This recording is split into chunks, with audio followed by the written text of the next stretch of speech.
అర్ధరాత్రి నుంచి నెల్లూరు జిల్లాలో గాలులతో కూడిన వర్షాలు కురుస్తున్నాయి. అన్ని మండలాల కేంద్రాల్లో టోల్ ఫ్రీ నంబర్లు ఏర్పాటు చేశారు అధికారులు. తుఫానుపై ప్రజలు అప్రమత్తంగా ఉండాలని గ్రామాల్లో ఆటోల ద్వారా ప్రచారం చేస్తున్నారు.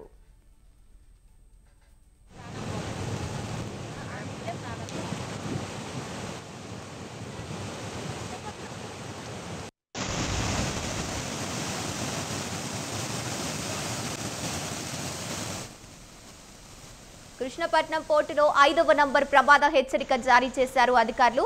సోమశీల జలాశయానికి వరద నీరు పెరుగుతోంది.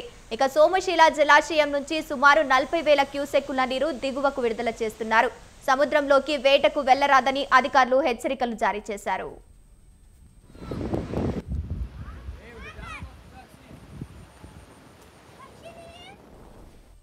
నెల్లూరు జిల్లాలో ఎన్డీఆర్ఎఫ్, ఎస్డీఆర్ఎఫ్ బృందాలు మోహరించాయి. ప్రత్యేకంగా అధికారులు పర్యవేక్షణలో తుఫాను పరిస్థితిని పర్యవేక్షణ జరుగుతోంది. రైట్, ఇక ఇదే అంశానికి సంబంధించి మరింత సమాచారాన్ని మా కరెస్పాండెంట్ మునేంద్ర ఫోన్ ద్వారా అందిస్తారు. మునేంద్ర, చెప్పండి. గంగోత్రి ముంతా తుఫాన్ ప్రభావం అనేది గత అర్ధరాత్రి నుంచి నెల్లూరు జిల్లా వ్యాప్తంగా ఓ మోస్తారు వర్షంతో పాటు గాలితో కూడినటువంటి వర్షం చోటు చేసుకున్నది. అయితే ఈ ముంతా తుఫానుకు సంబంధించి వారం రోజుల ముందుగానే వాతావరణ శాఖ ఇటు ప్రభుత్వాన్ని హెచ్చరించడంతో దీని ప్రభావం ఎక్కువగా ఉంటుందని చెప్పి వాతావరణ శాఖ హెచ్చరించింది. దీనికి సంబంధించి ఇటు రాష్ట్ర ప్రభుత్వంతో పాటు జిల్లా యంత్రాంగం కూడా అప్రమత్తమైంది. జిల్లా యంత్రాంగానికి సంబంధించి జిల్లా కలెక్టర్ అన్ని శాఖల అధికారులతో ముంతా తుఫాను యొక్క ప్రభావం అన్ని అధిగమించేదానికి అన్ని శాఖల అధికారులతో ఇప్పటికే అనేక సార్లు సమీక్ష నిర్వహించారు. దానికి సంబంధించినటువంటి ఏర్పాట్లు అన్ని కూడా పూర్తి చేశారు. అయితే గత అర్ధరాత్రి నుంచి కురుస్తున్నటువంటి వర్షాలు, అదేవిధంగా వీస్తున్నటువంటి గాలులతో నెల్లూరు జిల్లా వ్యాప్తంగా ఉండే ప్రజలందరూ కూడా అప్రమత్తంగా ఉండాలని చెప్పి ఇప్పటికే జిల్లా అధికారులందరూ కూడా జిల్లా ప్రజలకు ఆదేశాలు జారీ చేయడం, అదేవిధంగా వారిని కూడా అప్రమత్తం చేసే విధంగా చర్యలు చేపట్టారు. అంటే ఆటోల ద్వారా ప్రచారం చేయడం, అదేవిధంగా కొంతమంది రెవెన్యూ, అదేవిధంగా పోలీస్ అధికారులకు సంబంధించి కొన్ని చోట్ల బందోబస్తు ఏర్పాటు చేయడం, అదేవిధంగా తుఫాను సంబంధించినటువంటి ప్రతి ఒక్కరు కూడా, ఎందుకంటే తుఫాను తీరం దాటే సమయంలో అంటే మనకి ఆంధ్ర రాష్ట్రంలో ఉన్నటువంటి కాకినాడ, మచిలీపట్నం సమీపంలో ఈ యొక్క తుఫాను తీరం దాటే అవకాశం ఉండడంతో తీరం దాటే కొన్ని గంటల ముందు, తీరం దాటిన తర్వాత కొన్ని గంటల తర్వాత అధికంగా వర్షాలు చోటు చేసుకునే అవకాశాలు ఉంటాయి. కాబట్టి ప్రజలందరూ కూడా అప్రమత్తంగా ఉండాలని చెప్పారు.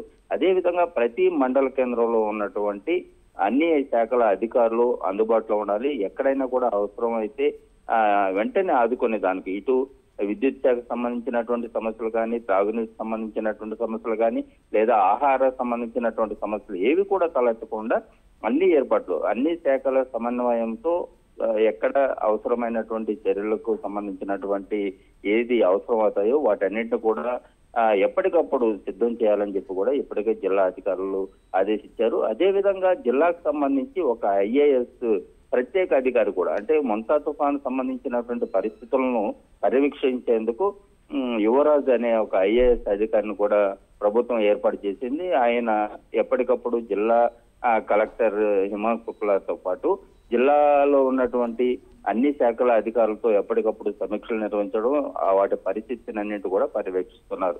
అయితే ప్రధానంగా మనం చూస్తే నెల్లూరు జిల్లాలో ఉన్నటువంటి జలాశయాలు ఏదైతే సోమశిల కానీ, కండలేరు కానీ, అంటే సోమశిల దాదాపుగా 78 టీఎంసీలు పూర్తి సామర్థ్యం ఉన్నటువంటి సోమశిల జలాశయానికి ఇప్పటికే పూర్తి సామర్థ్యం నీరు ఉండడం, అదేవిధంగా ఈ తుఫానుకు సంబంధించి ఇన్ఫ్లో దాదాపుగా 40,000 క్యూసెక్కులు ఇన్ఫ్లో ఉండడంతో సోమశిలకు సంబంధించినటువంటి అధికారులు దాదాపుగా 4 నుంచి 5 గేట్లు ఎత్తివేయడం, అదేవిధంగా సోమశిల నుంచి దాదాపుగా 45,000 క్యూసెక్కులను పెన్నా నది ద్వారా సముద్రానికి, ఎందుకంటే ఈ వర్షానికి సంబంధించి ఇంకా ఎక్కువగా జలాశయానికి నీరు వచ్చే అవకాశం ఉండడంతో ముందుగానే ఇన్ఫ్లో కంటే అవుట్ఫ్లోని ఎక్కువగా వదిలి సముద్రానికి జలాశయం నుంచి కూడా నీరు వదలరు. అంటే ఎక్కడ కూడా, అంటే సముద్ర తీర ప్రాంతంలో, అంటే పెన్నా నదికి సంబంధించినటువంటి తీర ప్రాంతంలో కూడా ఎక్కడ ఇబ్బంది కలగకుండా ఇప్పటికే దాదాపుగా 40,000 క్యూసెక్కుల పైగా నీరు విడుదల చేయడంతో కూడా